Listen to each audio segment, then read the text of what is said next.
So, as some of you may know, I recently got the MacBook Pro 16-inch from 2019, and I made a couple of videos. They seem kind of popular, so I'm just going with the flow. I'm just keep making videos about the MacBook Pro, and today I wanted to talk to you guys about the top 3 accessories that I use for my MacBook Pro 16-inch. Being a minimalist, I can't really have like top 5 or top 7. I minimize it to like 3. Well, 3.5, depending on how you look at it. Anyway, hope you enjoy. Hello, you beautiful and warm people. Thank you so much for stopping by. Hope you're having a wonderful day. It's a wonderful day here in Sweden. My name is Tom, and if this is your first time to this channel, don't forget to do a hashtag new subscriber so I can properly welcome you.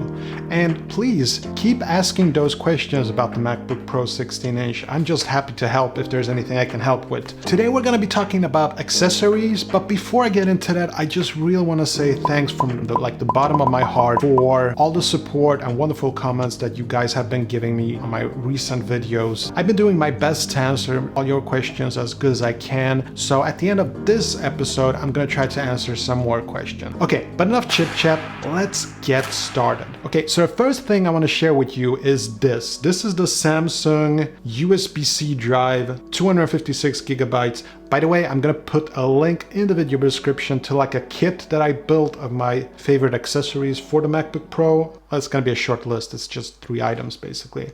Well, actually it's 4, but I really like this thing. So as you know, it's very expensive to upgrade on your MacBook Pro 16-inch or on any MacBook for that matter. There used to be a time where you could just upgrade the hard drive yourself. Today, it's like really difficult. It's not for everyone. So you better make sure that you order your MacBook with as much storage as you're really gonna need. Now, I was kind of cheap and kind of stupid, and I figured only 512 gigabytes will be enough. Now, to be completely honest, this is enough for me. As a YouTuber, I mostly use my MacBook Pro for 4K editing, and I usually try to work at one project at a time. So 500 gigabytes is enough for me. You know, my project files, they rarely get bigger than 200 or 300 gigabytes. So for now, I'm really good, but sometimes I like to clear space from my MacBook, and I like to keep some asset files on this thing. You know, like promotion pictures or, you know, wallpapers, stuff like that, just to keep the storage as open and free as possible on my MacBook Pro. So I really recommend this one.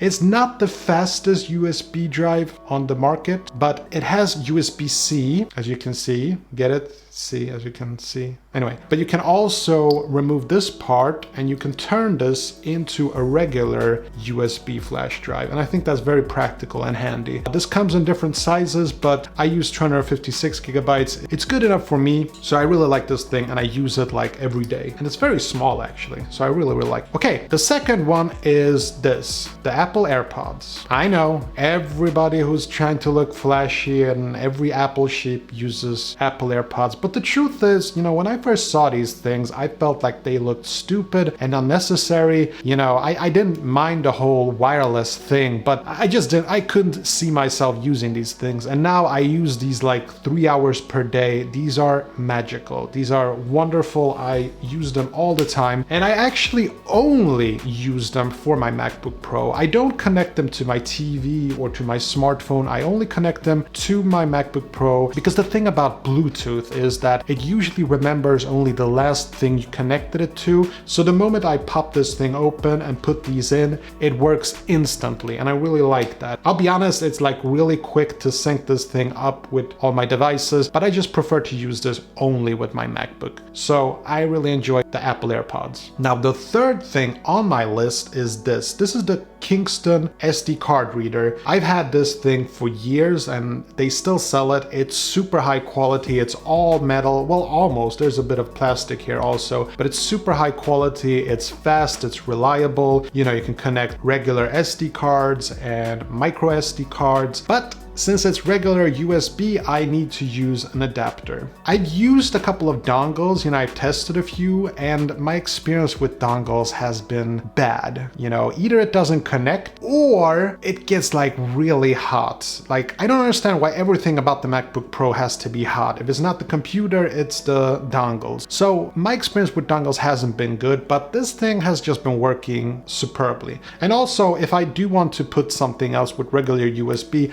I can just use this adapter. So it's very small, there's no cables hanging out. This is just very simple. I think there's a kind of a minimalistic approach that I have to this thing, so I really like it. Those are the top 3 accessories that I wanted to talk about. I will, however, mention that I am planning to purchase an external SSD. I'm thinking something like the Samsung T7. It's kind of expensive though. I'm not sure if I want to go with the 1 terabyte or a 2 terabyte option, but I'm thinking it will be cool for like bigger project files that I'm going to work on. And the other thing I would suggest is that if you are going to travel with your MacBook Pro, that you should probably get something like a sleeve or something that will protect your MacBook Pro. It is really expensive and you don't really want to damage such an expensive computer, so I'd recommend something like a sleeve. For me personally, I doubt that I will ever need it for that purpose. If I'm ever gonna travel, I will probably get like a sleeve for it, but until that day comes, I'm not gonna get it because I just know what would happen. I would just put it in a drawer and I would never use it because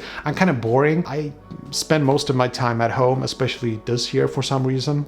I do want to mention also that I also do use these Sony noise cancelling headphones, but I usually don't connect them to my MacBook Pro. I usually have these in my back pocket when I'm traveling. I don't really use the AirPods for that. Oh, right, shoot. Sorry, I forgot. There is one more thing. I did mention this in my MacBook Pro review. So I have this little thing on the webcam. It's like a little sliding cover, and I use it so hackers can't, hack their way into my computer and use the webcam to look at me. I mean, this webcam, it's always looking. Have you noticed it? It's always right there. So I use this little sliding thing, and I know that at this moment, it cannot see me no matter how good the hacker is. Now, I know it sounds a bit paranoid, but when I saw a clip of Mark Zuckerberg actually using something similar, like a piece of tape on his computer, Mark Zuckerberg, the inventor of Facebook, then I got a little scared. But then again, he could be very paranoid. But then again, so am I. Okay, so that's all I have for today. Hope you enjoyed this video, and if you did, it would mean the world to me if you could hit that like button to help me compete with the big YouTubers, out there. I mean, it really makes a difference. I mean, it's free for you to just tap that thing. And also put in a comment if you have any questions. I'm more than happy to answer any questions that you can, or just write hello or something. And I'm also on Instagram if you want to see me there. I'm sort of still trying to shape my channel and my Instagram account. I really don't know where I want to take it. So if you want to, see where that journey ends, just subscribe and let's see what happens. That's all I'm saying. Okay, that's all I had for today. I'll catch you in the next one. Take care. Bye. Oh, you're still here. Awesome. That's because we're doing the behind the scenes. That's right. So last time I, did some talk about personal stuff. I mentioned, for instance, that I've recently noticed that I have a fat ass and I need to go on a diet. And you guys have been super supportive, by the way. Wonderful. I've been thinking about it though. I mean, it's not that often that you actually get to see your ass. I guess I was just shocked. I always thought I had like a slim ass, but I guess I don't. Anyway, enough chit chat. Let's not talk about asses anymore. Let's get into the behind the scenes topic of today. So what I wanted to try to do, and bear with me, but I'm still trying to explore how I can use this vlog in a cool way. And I figured that I would try to answer some questions in the comment sections. You guys have been great, just been bombarding me with questions, and it's a lot of fun for me. It really is. When you're starting out a new channel, you don't have that many comments at first, and then you have comments, and it's just wonderful. Okay, so I'm just gonna scroll through here.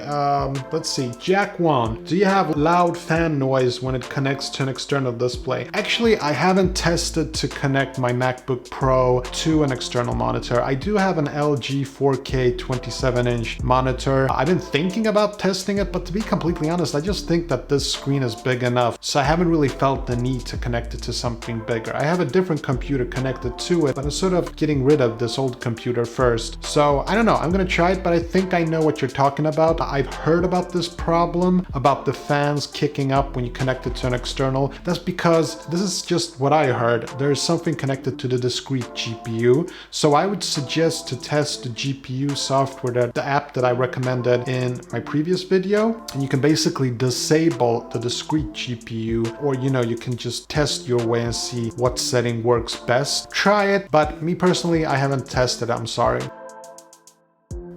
Okay, Nicholas Foe is asking, can you replace the SSD card to Sabrent QRocket PCIe 4 terabytes? It's been a major issue for me.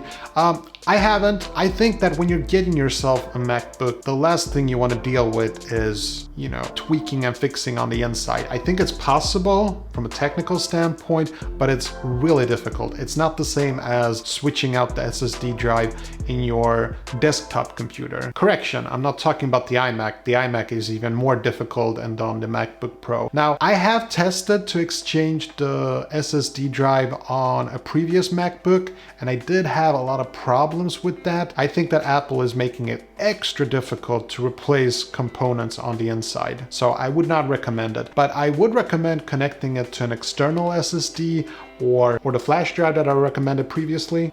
It's really cool that a lot of people have been telling me in the comments section that they get a feeling that I am transparent, which is normally a word I hate. And the reason is because I'm convinced that when people use that word, they are usually the opposite. It's like politicians who say that they are all about transparency.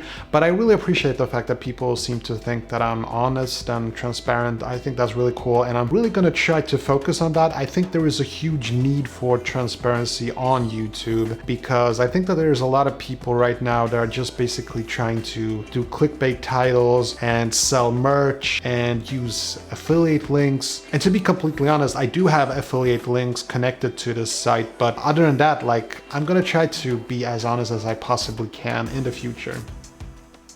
Matt Schwartz had an interesting comment. He did mention that he wishes that the 16-inch MacBook Pro had Wi-Fi 6, which is faster than the current Wi-Fi 5, as I understand it. Me personally, I'm sort of thinking to myself, how much faster can you really go? I mean, there are a lot of bottlenecks on, say, for instance, YouTube. It doesn't matter how many terabytes of internet connection I have here if YouTube puts a limit on how much data I can access through the YouTube platform, you know what I mean? But I'm not complaining. I agree it would be nice to have the Wi-Fi 6 function. I know that there are some people who are waiting to get a new MacBook Pro until that happens. For instance, Vincinator asked, should I wait for the rumored 16-inch MacBook Pro or buy the 2019 one? Look, here's the truth. Whether you wait, whether you buy the 2019 version, it's gonna be junk in a year or so. It's just a way of technology.